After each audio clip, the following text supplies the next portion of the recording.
Good morning. ધોરણ 5 વિષય ગણિત, ચેપ્ટર નંબર 8 નકશા આલેખન. સેમેસ્ટર 2 માં પેલું ચેપ્ટર આપણે જોઈએ નકશા આલેખન. તો નકશા આલેખનમાં તમને કીધું છે કે આશી તેની શાળાના અન્ય વિદ્યાર્થીઓ સાથે ગણતંત્ર દિવસની પરેડ જોવા માટે ઇન્ડિયા ગેટ ઉપર જાય છે.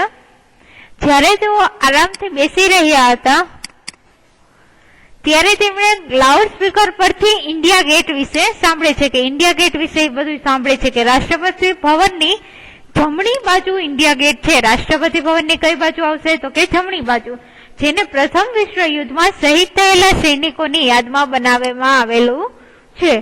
રાજપથની બંને તરફ ઘણા બધા લોકો બેઠા હતા. પરેડ ત્યાંથી જ પસાર થાય છે. વિદ્યાર્થીઓ આસપાસની ઇમારતો જોઈને તેના વિશે વાતો કરી રહ્યા હતા. પછી શું કે છે?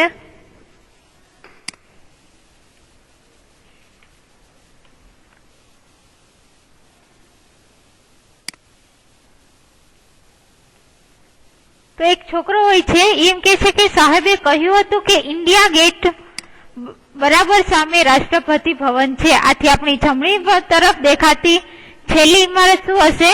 રાષ્ટ્રપતિ ભવન હશે. છોકરાઓ છે એ અંદરો અંદર એવી રીતના વાતચીત કરે છે.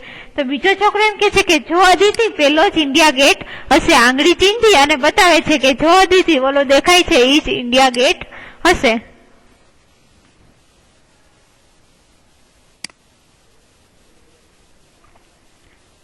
હવે પછી કે છે કે અહીં હેલિકોપ્ટર માંથી લીધેલો ફોટોગ્રાફ છે. આ તમને આખો ફોટોગ્રાફ દેખાય છે. હેલિકોપ્ટર થી ઉપરથી લીધેલો ફોટોગ્રાફ છે. તમે રાજપથ જોઈ શકો છો. એટલે કે આખો છે એ શું છે?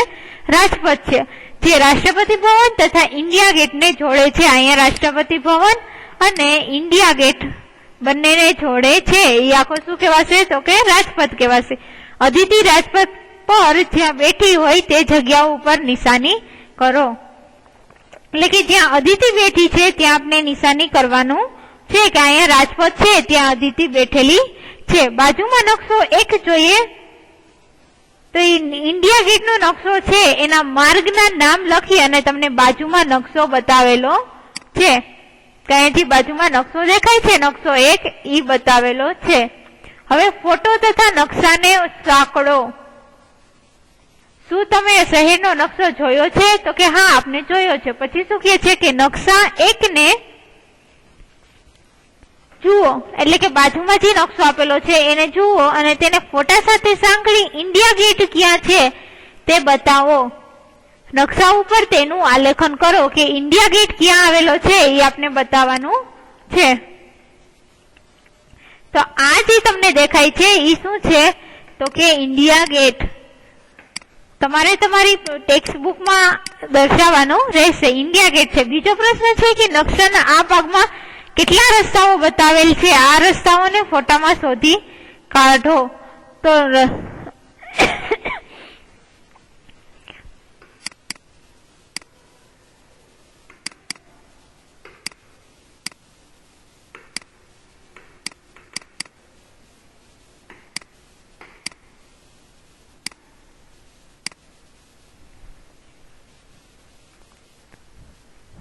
તમે ફોટામાં જોશો તો ક્યાં ક્યાં રસ્તા આવેલા છે તો કે પેલા વિજય ચોક આવેલો છે, પછી રફી માર્ગ છે, જનપથ છે. આ તમારે તમારી બુકમાં લખવાના છે કે રસ્તામાં નકશામાં કેટલા રસ્તા આવેલા છે. તો પેલું આવશે વિજય ચોક, પછી આવશે રફી માર્ગ, પછી Janpath, Mansi road, doctor Zakir Hussain road, પછી આવશે કસ્તુરબા ગાંધી માર્ગ અને તિલક માર્ગ. આટલા માર્ગ છે એ રસ્તામાં આવેલા છે.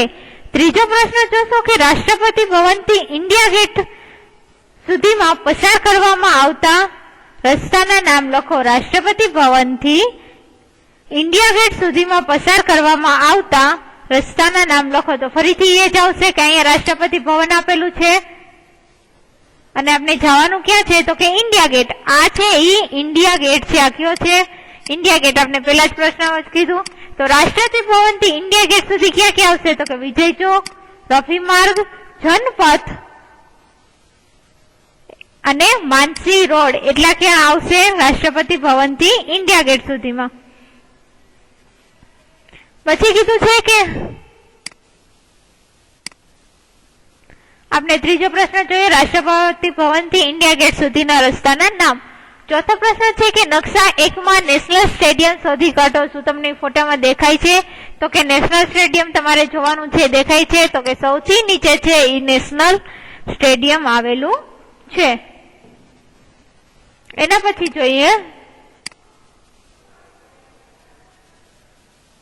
કે મધ્યસ્થ ષટકોણ. મધ્યસ્થ ષટકોણમાં શું કહે છે કે જો આપણે નકશાના એક ભાગને વધુ નજીકથી જોઈ શકાય તે માટે ઝૂમ ઇન કરીએ તો કંઈક નીચે મુજબ દેખાશે. ઓલો નકશો આપને હતો ઇન્ડિયા ગેટ વાળો, એને ઝૂમ કરી અને તમને નકશા 2 સ્વરૂપે દર્શાવેલો છે. નીચે જોઈએ એમ કે છે કે પીળા રંગના આકાર ભાગને જુઓ. આ અગાઉ તમે ક્યારેય આવો આકાર જોયો છે? તેને કેટલી બાજુઓ છે? તો કે આ જગ્યાને શું કહે છે? તો કે મધ્યસ્થ ષટકોણ કહેવામાં આવે છે. હવે તમને કીધું છે નકશામાંથી શોધી કાઢો. જો તમે રાજપથ પર ચાલી રહ્યા હોય તો ઇન્ડિયા ગેટ પછી તમારી કઈ બાજુ ચિલ્ડ્રન પાર્ક આવશે?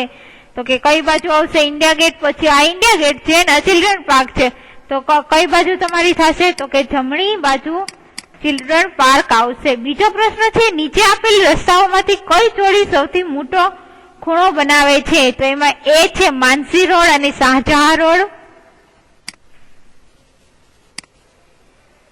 બી છે અશોક રોડ અને માનસી રોડ, અને સી છે જનપથ અને રાજપથ. તો તમારો જવાબ કયો આવશે? બી, અશોક રોડ અને માનસી રોડ છે એ સૌથી મોટો ખૂણો બનાવે છે. ત્રીજો પ્રશ્ન છે ઉપર આપેલ રસ્તાના જોડમાંથી કઈ જોડ કાટખૂણો બનાવે છે? એટલે કે તમને એ બી સી આપેલા છે, એમાંથી કઈ જોડ કાટખૂણો બનાવશે? તો એનો જવાબ આવશે સી. કઈ જોડ બનાવશે? તો કે જનપથ અને રાજપથ છે એ કાટખૂણો બનાવે છે. જનપથ અને રાજપથ છે એ કાટખૂણો બનાવશે.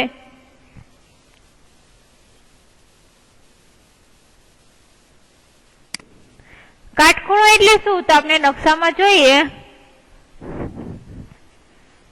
કે 90 નો ખૂણો થવો જોઈએ. તો આ છે આખો જનપથ છે, આ આખો રાજપથ છે. તો અહીંયા જો તો કાટકોણ ખૂણો એટલે કે 90 નો થવો જોઈએ. કાટકોણ એટલે કે આવી રીતના થવો જોઈએ. તો આ 90 નો ખૂણો થશે એટલે કે જનપથ અને રાજપથ છે એ 90 નો ખૂણો બનાવે છે.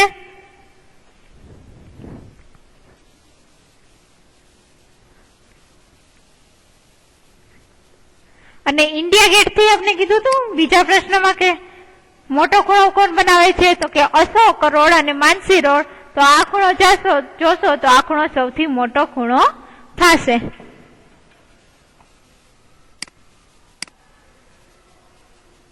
ત્રણે ત્રણ પ્રશ્ન જોઈ લીધા. પછી જોઈએ પરેડ માટે રાહ જોવી.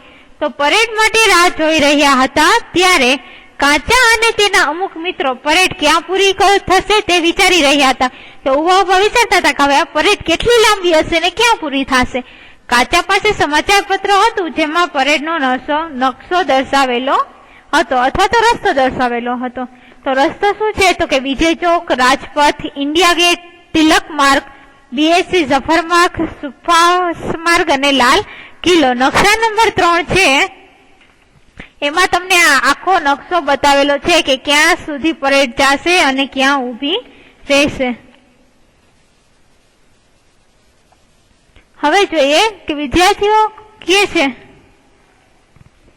એક વિદ્યાર્થી છે એ બોલે છે કે અરે જુઓ પેલો ઇન્ડિયા ગેટ અને આ રાષ્ટ્રપતિ ભવન છે. નકશામાં એની બુકમાંથી નકશો હતો એમાં જોઈને કહે છે કે આ ઇન્ડિયા ગેટ છે અને આ રાષ્ટ્રપતિ ભવન છે. બીજી છોકરી એવું બોલે છે કે તેમની વચ્ચે આ લાંબો રાજપથ છે, લાંબો રસ્તો છે એને શું કહેવાય છે? તો કે રાજપથ. પછી એ છોકરી પાછી બોલે છે કે વિદ્યાર્થી કે આ નકશા પર છે લગભગ 4 સેન્ટીમીટર લાંબો બતાવ્યો છે. બુકમાં નકશો દર્શાવેલો હોય એટલે થોડોક ટૂંકો બતાવે એટલે કે 4 સેન્ટીમીટર લાંબો છે. આથી નકશા પર જમીન પર 4 સેન્ટીમીટર અને જમીન પરના 2 કિલોમીટર જેટલું છે. એટલે કે તમે નકશા ઉપર 4 સેન્ટીમીટર હાલો તો જમીન પર કેટલું હાલ્યા કહેવાય? 2 કિલોમીટર. પછી ફરીથી એક વિદ્યાર્થી બોલે છે કે મારી મમ્મીએ મને કહ્યું હતું કે વિજય ચોક થી શરૂ કરી ઇન્ડિયા ગેટ સુધી રાજપથ 2 કિલોમીટર છે. વિજય ચોક થી ઇન્ડિયા ગેટ કેટલો છે? તો કે 2 કિલોમીટર છે. પછી એક બોલે છે કે ચાલો આપણે રાજપથ કેટલો લાંબો છે એનો અંદાજ લગાવીએ. તમે સાચું કહી રહ્યા છો. જુઓ, નકશાની નીચે પ્રમાણ માપ લખેલું છે કે 2 સેન્ટીમીટર લઈએ તો 1 કિલોમીટર થાય. અહીંયા કીધું છે આપણે કે 4 સેન્ટીમીટર હાલે તો જમીન પર કેટલું ચાલીએ કહેવાય? 2 કિલોમીટર જેટલું. હવે કીધું છે તમને નકશા 3 માં પહેલો પ્રશ્ન વાંચીએ એના પછી. નકશા 3 માં પરેડનો રસ્તો બતાવો અને ઇન્ડિયા ગેટ તથા રાજપથ પર નિશાની લગાવો. તમારે પરેડનો આખો નકશો બતાવવાનો છે. તો પરેડના નકશામાં પેલા શું આવશે તો કે વિજય ચોક આવશે. તમે આગલા પેજ ઉપર જોશો તો તમને આખો નકશો બતાવેલો છે, એમાં રસ્તો બતાવશે. વિજય ચોક, આ પેલો પ્રશ્નનો જવાબ છે વિજય ચોક. વિજય ચોક થી ચાસી આપને રાજપથ, રાજપથ થી ચાસી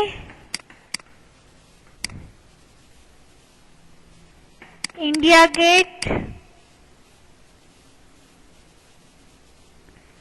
ઇન્ડિયા ગેટ થી આવશે તિલક માર્ગ,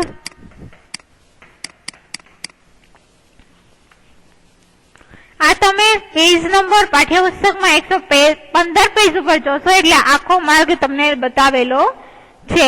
તિલક માર્ગ ઉપરથી જાસી BS સફર માર્ગ, ત્યાંથી આપણે જાસી સુભાષ માર્ગે અને ત્યાંથી પછી ક્યાં જાસી તો કે લાલ કિલ્લા. તો આખો રસ્તો આપણે પરેડનો બતાવેલો છે. હવે ઇન્ડિયા ગેટ અને રાજપથ તમારે નકશામાં ગોતી અને તમારે જોવાનું છે કે ક્યાં આવેલું છે. બીજો પ્રશ્ન જોઈએ કે નકશાને ધ્યાનપૂર્વક જુઓ અને શોધી કાઢો. તો કીધું છે કે કયો રસ્તો સૌથી લાંબો છે? તો કયો આવશે તો કે તિલક માર્ગનો રસ્તો સૌથી લાંબો છે. બીજું છે જો રૂબિયા જામા મસ્જિદ થી પરેડ જોવા આવતી હોય, રૂબિયાનું ઘર ક્યાં છે? જામા મસ્જિદ. તો ત્યાંથી જો એ પરેડ જોવા આવતી હોય તો તેણે કેટલી દૂર સુધી ચાલવું પડશે એના વિશે અનુમાન લગાવો. તો કેટલે દૂર આવવું પડશે તો કે 1 કિલોમીટર જેટલું એને દૂર આવવું પડશે. પરેડનો આખો માર્ગ છે એ કેટલો લાંબો છે? તો કેટલો આવશે? 8 કિલોમીટર જેટલો લાંબો છે. ત્યાર પછી જો કે જેમ જેમ પરેડ આગળ વધે છે તેમ તેમ વિદ્યાર્થીઓને કેટલાક બાળકો હાથી ઉપર આવતા દેખાય છે. આ બાળકોને શૌર્ય એવોર્ડ પ્રાપ્ત થયો હતો. હાથી ઉપર શું કામ બેસાડવામાં આવેલા તો કે શૌર્ય એવોર્ડ પ્રાપ્ત કરેલા હતા બધા. ત્યારબાદ અલગ અલગ શાળાના વિદ્યાર્થીઓએ ભિન્ન ભિન્ન પ્રકારના નૃત્ય અને ખેલ દેખાડ્યા હતા. વિદ્યાર્થીઓ પરેડની સાથે લાલ કિલ્લા સુધી જવા ઈચ્છતા હતા. ગપ્પુ અગાઉ લાલ કિલ્લો જોઈ ચૂક્યો હતો, આથી બાકીના વિદ્યાર્થીઓ લાલ કિલ્લા વિશે કહેવા લાગ્યા. તો હવે જોઈએ આપણે લાલ કિલ્લાની મુસાફરી કરીએ.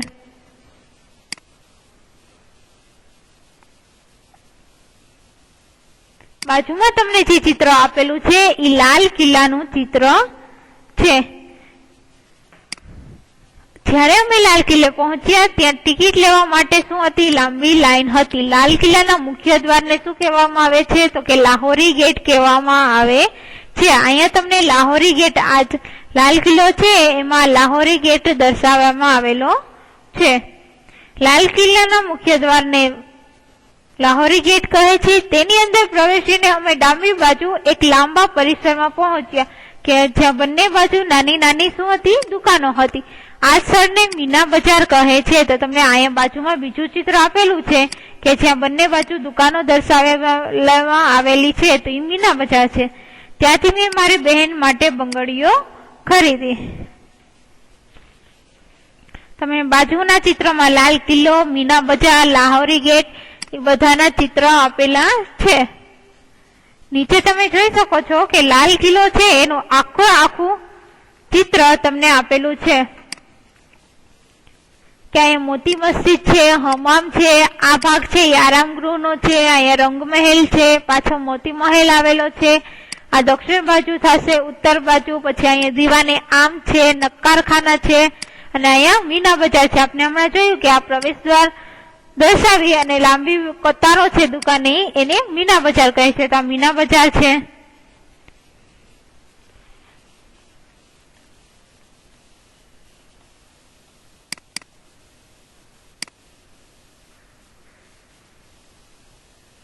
એના પછી જોઈએ કે નકરખાના, જ્યાં ઢોલ વગાડીને રાજાનો સંદેશો સંભળાવવામાં આવતો.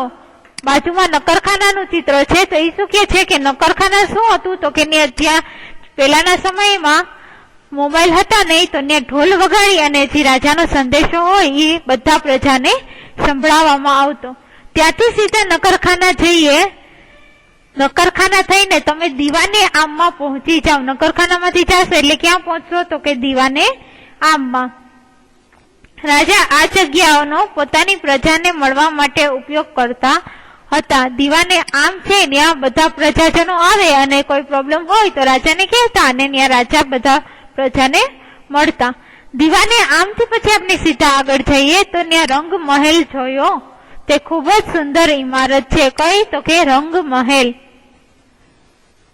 બાજુમાં છે એ રંગ મહેલ છે. અમારી ડાબી બાજુ અને બીજી 3 ઇમારત હતી. આ ઇમારતોને તમે નકશામાં આપણે જોવાની છે.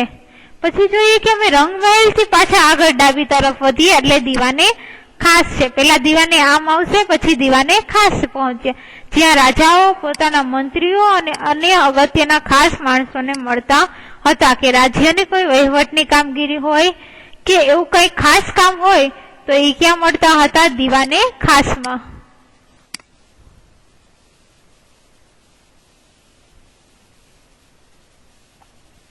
જમણી બાજુ રંગમહેલ, આરામગાહ અને દીવાને ખાસ છે. તો તમને બાજુમાં ચિત્રમાં જોઈ શકો છો કે રંગમહેલની અંદરનો વિસ્તાર અને દીવાને ખાસની અંદરની જગ્યા કે જ્યાં અહીંયા રાજાઓ અને મંત્રીઓ મળતા હતા એ તમને ફોટામાં બતાવેલી છે. નકશા 4માં શોધી કાઢો. આમાંથી કઈ ઇમારત યમુના નદીની વધુ નજીક છે, દીવાને આમ કે દીવાને ખાસ? તો યમુના નદીની નજીક કઈ આવશે, તો કે દીવાને ખાસ. કઈ બે ઇમારત વચ્ચે આરામગાહ આવેલો છે, તો કઈ બે ઇમારતો આવશે, તો કે દીવાને ખાસ અને રંગમહેલ. બંને વચ્ચે શું આવેલું છે, તો કે આરામગાહ આવેલો છે. રંગમહેલ અને દીવાને ખાસ બંને વચ્ચે આરામગાહ આવેલો છે. સી છે રંગમહેલ થી હમામ તરફ જતા તમને કઈ ઇમારતો પાસેથી પસાર થશો? રંગમહેલ થી આપણે ક્યાં જવાનું છે, હમામ તરફ. તો એમાં આવશે, પેલા આવશે આરામગાહ, આરામગૃહ અને બીજું આવશે દીવાને ખાસ. દીવાને ખાસ. આ નકશામાં કઈ ઇમારત મીના બજાર થી વધુ દૂર છે, તો કઈ ઇમારત આવશે, તો કે હમામ છે ઈ મીના બજાર થી વધારે દૂર છે. ઈ તમે ઉપર નકશો જોશો એટલે એમાં જોઈ શકશો. દીવાને ખાસ થી મીના બજાર લગભગ કેટલું દૂર હશે? દીવાને ખાસ થી મીના બજાર કેટલું દૂર હશે? લગભગ તો એ 500 મીટર જેટલું દૂર હશે. કેટલું? તો કે 500 મીટર જેટલું ઈ દૂર હશે.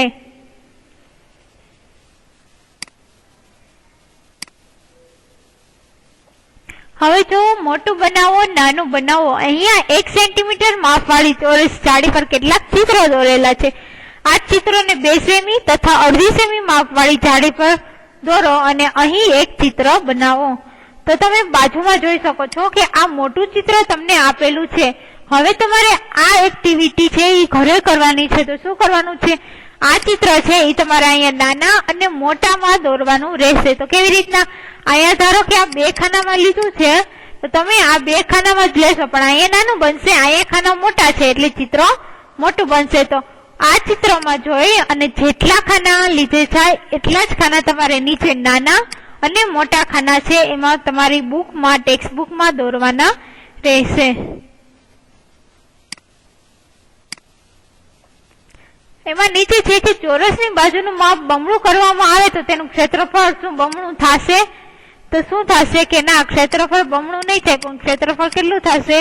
તો કે 4 ગણું ક્ષેત્રફળ એનું થશે. એના પછી જોઈએ, હવે આ પ્રયત્ન કરી જુઓ. એટલે કે નકશામાં પરેડ વાળા રસ્તા તમને બતાવેલા છે. એમાં જોઈ